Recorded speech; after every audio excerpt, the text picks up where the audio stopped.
Update sa naganap na ambush sa BARM at ang paghahanda sa nalalapit na barangay at SK elections sa Nobyembre ating pag-uusapan. Kasama si Director John Rex Laudianco, ang tagapagsalita ng Commission on Elections. Director Laudianco, magandang tanghali po. Welcome back sa Bagong Pilipinas ngayon. Magandang tanghali po Sir Joshua at sa lahat ng taga-subaybay ng Bagong Pilipinas ngayon. Director, una po sa lahat, sa gitna po ng mga insidente ng karahasan sa BARM kamakailan, kabilang ang mga naiulat nga po na ambush, ano po ang latest assessment ng COMELEC sa security situation doon at paano po ito nakakaapekto sa preparasyon para sa mga halalan na gagawin? Sa ngayon po, tinuturing po ng Commission on Elections na ang nangyaring pananambang po kay Interim Chief Minister Makakua ay parang isolated incident dahil agad-agad po nagpa-report kami sa lahat po ng field offices pati na rin po sa lahat ng ating PNP at AFP na ngayon ay deputized agency ng Commission on Elections at nananatili po na generally peaceful ang situation po sa Bangsamoro Autonomous Region in Muslim Mindanao. In fact, mula po dun sa dating 27 na red category areas, nabawasan pa nga po ito. Itong pagpasok po ng linggo na to, 26 na lamang po ito. Pero sana po pagpatuloy ng ating mga law enforcement and security agencies ang mahigpit na pagbabantay. Pinatawag na rin po ni Chairman Garcia ang aming mga kinatawan para ipagbigay alam sa mga ahensya na yan na kung kinakailangan ay magdagdag pa ng mga tao mula sa ibang rehiyon para panatilihin ang seguridad at paigtingin po ang mahigit 18,000, 18,000 plus na checkpoints, COMELEC checkpoints na sinasagawa po ngayon sa buong BARM. Okay. Perhaps, Director, pwede tayo mag-dwell dito sa nabanggit niyo po na mga pagdadagdag ng tao, mahigpit na pagbabantay. Ano pa po yung mga hakbang o paano po paiigtingin ng COMELEC kasama po ng PNP at AFP ang seguridad para po hindi maging hadlang yung mga ganitong security incidents sa mga karapatan ng mga Bangsamoro na makaboto ng malaya at walang takot? Nako, tama po kayo. Bagamat po hinilig ng COMELEC ang pagdadagdag ng puwersa ng pamahalaan, pero sinabi po ni Chairman Garcia at malinaw po ito, hindi dapat magdulot ng takot o hindi dapat magdulot ng stigma doon sa mga kababayan natin sa kanilang bayan. Lalo na po dyan sa Dato Odin Sinsuat, yung karagdagang tao, hindi dapat parang maging militarized zone, kundi sapat lamang para panatilihin po ang kaayusan at kapayapaan. Dapat ma-convey pa rin natin sa ating mga mamamayan sa Bangsamoro na malaya, demokrasya ang pinoprotektahan dito. At isa pa po, hinihiling din natin ang tulong ng ating mga kababayan na malaya po kayo makapagsabi sa COMELEC ano man po yung magiging concerns niyo tungkol sa halalan na to, whether yan ay seguridad, whether yan ay tungkol sa aming voter education, magtulong-tulungan po tayo. At ito po ang mensahe ng Commission on Elections. Gagawin po namin ang lahat ng kinakailangan para po maisaayos at sa tagumpay ang ating halalan. Hindi po ito magiging dahilan. Ang latest na karahasan pong ito ay hindi magiging dahilan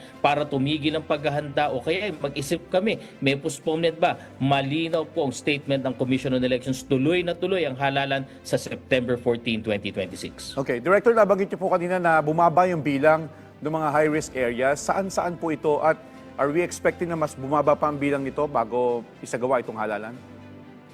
Yun po ang goal talaga, Sir Josh, na papababa ito. Yun naman pong categorization ng red, orange, yellow at green. Hindi po ibig sabihin nito may nangyaring kaharasan. Meron lang po siguro tinitignan kami. Una, meron ba diyang presence ng armed groups? Meron ba diyang nangyari ng election-related incident nung nakarang halalan? Mataas ba yung political rivalry o meron bang intense political rivalry? Yun po kasi yung mga factors na tinitignan. At nakita po namin doon sa isang parte, nabawasan nga po natin, talagang yan ang goal. Babawasan natin ang babawasan yung nasa red category area nang sa gayon po mapayapa lalo yung ating mga kababayan. At tignan nyo po, kahit nasa kapangyarihan ng COMELEC na ilagay under COMELEC control ang isang area, wala po yan sa isip namin ngayon. Hindi yan ang gusto ng COMELEC na may mailagay sa COMELEC control area. Matama lang po natin ang security situation, magkaroon ng sapat na bilang ng mga government forces at higit sa lahat maiparamdam sa bawat may membro ng Bangsamoro na malaya silang makakaboto at makakauwi, matiwasay na makakauwi sa tahanan nila pagkatapos ng halalan. Alright. With that being said, Director, paano niyo po binabalanse ang pagiging mahigpit sa seguridad at ang pagtitiyak na hindi makakaramdam ng intimidation yung mga botante, kandidato at political groups dyan sa BARM? Una po ay pagpaparating sa kanila na ang gawaing ito ng COMELEC ay para po sa kapayapaan, para po sa kaayusan ng halalan, hindi para sa kung anuman. Ikalawa, kung makikita nyo po yung deployment ng puwersa ng pamahalaan dyan, lalong-lalo na dun sa checkpoint, malaki-malaki karatula po namin. Nakalagay po dun pati telephone number ng aming election officer, ang telephone number po ng ating mga team leader ng mga checkpoints. Nang sa gayon, any concern po ay maaari nilang iparating sa Commission on Elections. At isa pa, hindi po tumitigil ang COMELEC po sa sinasagawa ngayong voter education and information efforts. At doon po, pinapakita na rin natin, hindi lang po yung maayos na pagboto, responsabling pagboto, pamamaraan ng pagboto, kung hindi inilalahad po natin doon sa ating mga kababayan, ano ba ang mga paghahanda ng COMELEC para sa halalang ito. Kasama na po ang seguridad na sa gayong maunawaan ng lahat na ang pangkalahatang aksyong po na to ay tungo sa demokrasya at sa halalan po sa September 14. Alright, Director, speaking of paghahanda, dito naman po sa usapin sa November 2, Barangay at Sangguniang Kabataan Elections. Kumusta po ang preparasyon ng komisyon at ano pa po yung mga kailangan pantapusin bago po ang Election Day? Bagamat po kami po ay napapa-attend sa ating Kongreso at sa Senado ng mga pagpupulong tungkol sa mga pending bills sa resetting, postponement, change ng terms ng ating mga barangay at SK officials, malinaw po ang mensahe ni Chairman Garcia. Umiiral ang Republic Act 12232 na nagtakda ng ating barangay at SK elections sa November 2, 2026. And until such time na may bagong batas po na ililipat ang halalan, babaguhin na termino o pa, hindi po titigil sa paghahanda ang Commission on Elections. Kami po ituloy-tuloy lang sa paghahanda namin. Pangalawa, kinikilala din po natin yung ating pong kapangyarihan ng ating Kongreso ayon sa saligang batas na nasa kanila po kasi talaga ang kapangyarihan at poder para tungkol sa term of office at sa gayon kasama na rin kung kailan magkakaroon ng halalan. Ngunit ang sabi nga po namin, Director? Director? Right. Director? Nariyan na po kayo? maraming salamat po muli. Maraming salamat po Sir Josh at paumanhin po at ako'y nawala sa Yes, single. hindi po naputol yung ating usapan. Doon tayo naputol, Director, doon sa gagawin na Barangay at Sangguniang Kabataan Elections on November 2. Nasaan na po ang COMELEC sa preparasyon po ngayon at ano po yung mga kailangan pantapusin bago po ang Tuloy-tuloy po. Tuloy-tuloy po ang aming paghahanda sa Joshua, no? At tapos na nga po ang balota, tapos na yung karabihan sa procurement at ang kasunod na lamang po na gagawin namin at nakaschedule nga po itong September ay yung training ng ating mga guro at pagkatapos po niyan deployment na lamang. So kung titignan nyo, napakataas po ng level ng paghahanda ng COMELEC at ito po ay matitigil lamang kung sakali talaga na mayroong bagong batas. At sabi nga po namin, until such time na mayroong bagong batas na papalit sa Republic Act 12232, hindi titigil ang Commission on Elections sa aming paghahanda. Alright. And tama po, Director, humigit kumulang 75 milyon na botante ang inaasahan lalahok dito sa BSKE. Kumusta po ang estado ng kahandaan ng COMELEC pagdating po sa inyong mga voting centers, presinto at election personnel para po sa ganito kalaking bilang ng mga botante? Tama po kayo dahil ang boboto po sa atin, itong SK ay mula 15 years old hanggang 30 years old at yung barangay naman po ay mula 18 years old pataas. Kaya kung makikita nyo po talagang napakarami ng bilang, pati ang bilang ng ating mga balota. Lahat po ng ating balota ay natapos na at yung pong ating mga accountable forms at iba pa ay na-procure na rin. Yung pong mga kagamitan ay nakatago na po ngayon sa mga warehouse ng COMELEC at yung iba po ay pa-deliver na rin.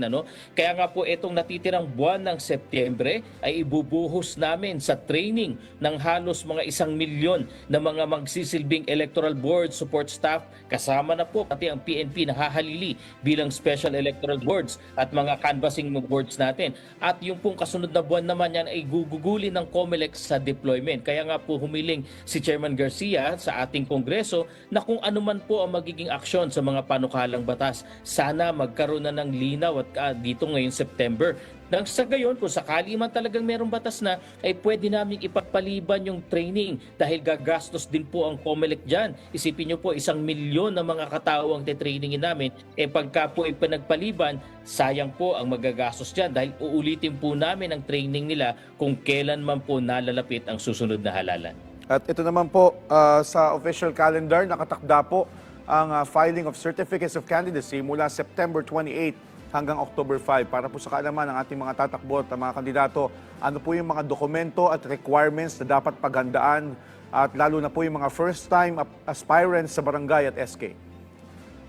Ay opo, ano? At sa ating mga kababayan, may bago pong ipapatupad ang COMELEC at nabanggit na nga po ni Sir Joshua, September 28 hanggang October 5 po ang filing ng ating Certificates of Candidacy.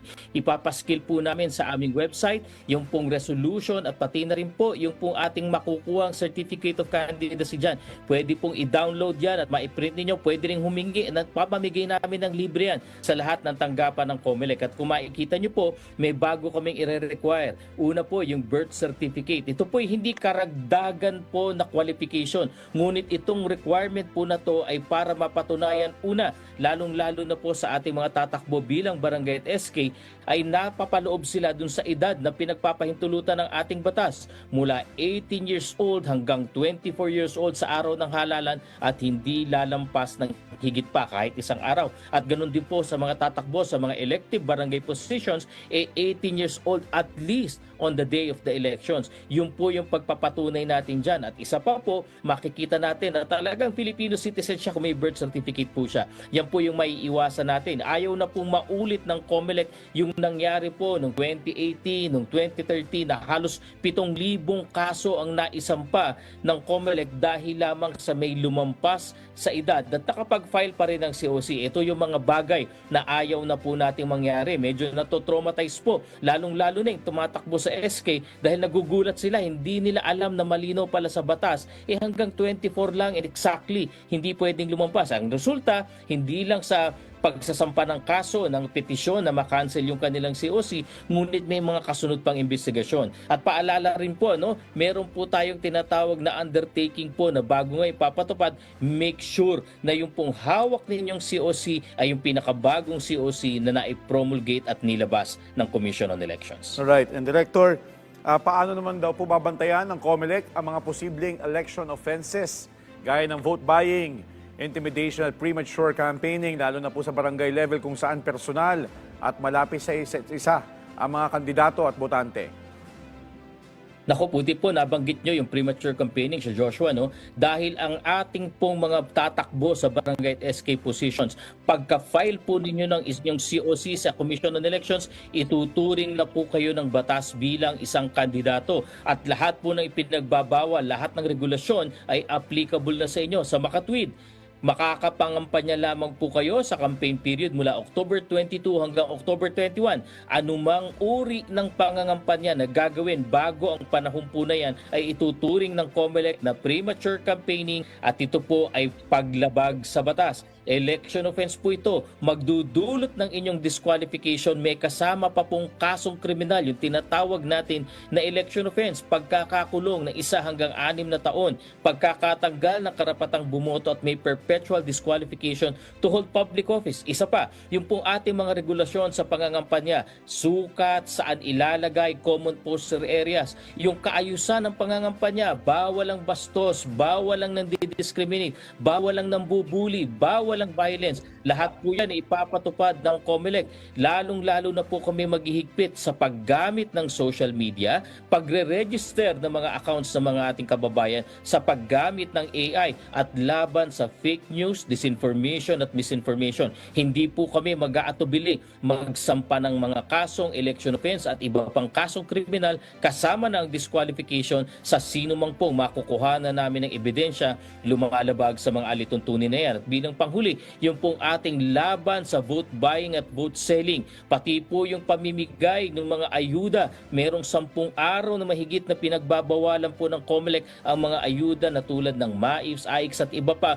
Ngunit may exemption po dyan. Siyempre yung kinakailangan yung mga emergency at yung debt, papahintulutan po ng COMELEC. Paumanhin po, mihingi kami ng pangunawa, ngunit 10 araw talaga po bago maghalalan. Anumang halalan po ito ay mahigpit ng pinagbabawal ng COMELEC ang mga ayudang nabanggit upang hindi maabuso ang state resources. Alright, on that note, maraming salamat po sa inyong panahon at sa mahahalagang impormasyon. Director John Rex Laudianco, ang tagapagsalita ng Commission on Elections. Salamat, Attorney. Maraming salamat po.